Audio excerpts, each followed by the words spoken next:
What do you think would happen if you started a Ponzi scheme of more than $1 billion in size? You used the proceeds to buy luxury goods, you used the proceeds to buy the world's biggest diamond. What would happen if in the meantime, in the last 12 months, your investors, your contributors, lost 87% of their purchasing power? What would happen if you knew that you did something shady and so you don't tell your followers to invest their money, but instead that they are sacrificing their assets? Of course, everything would work out great, right?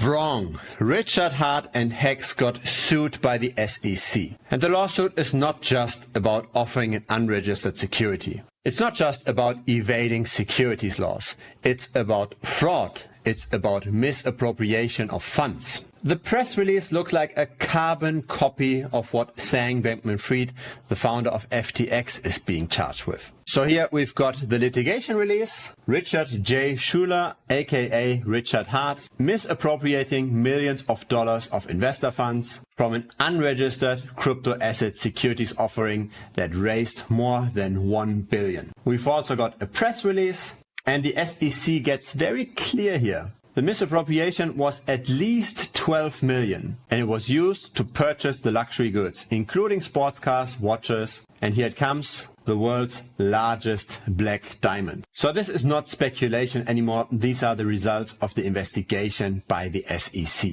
And there are all kinds of problematic points here. The staking is also being mentioned.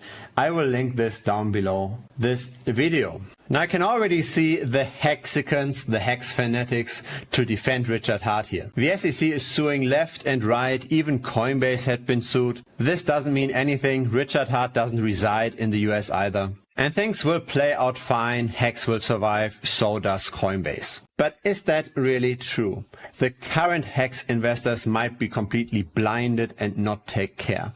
But the issue is, this is a Ponzi scheme, so you only can make gains when more people enter the space. Now, how many people really are going to enter Hex from here after the founder has been charged with crimes? It was already an uphill battle before because Richard Heart does have a shady past. It will be interesting to see what happens now. There's two options.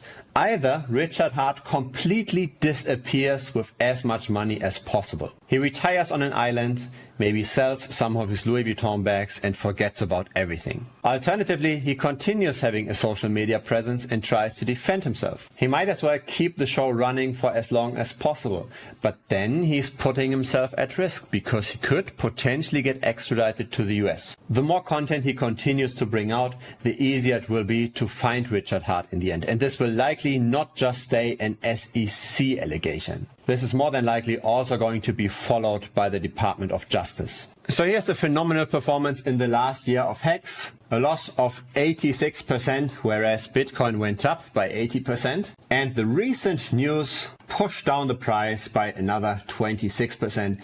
I'd not be surprised if it goes down even further from here. There's only two possible things to do here. Either you completely stay away from everything, forget it, and don't touch Hex at all. Or alternatively, you bet on further falling prices of Hex, which, by the way, can be done on fiat.io. So that's PHIAT.io.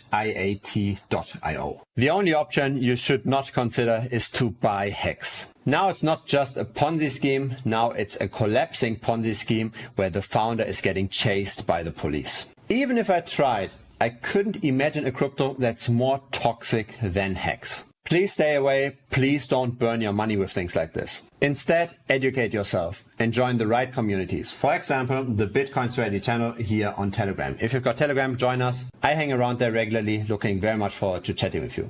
Bye-bye.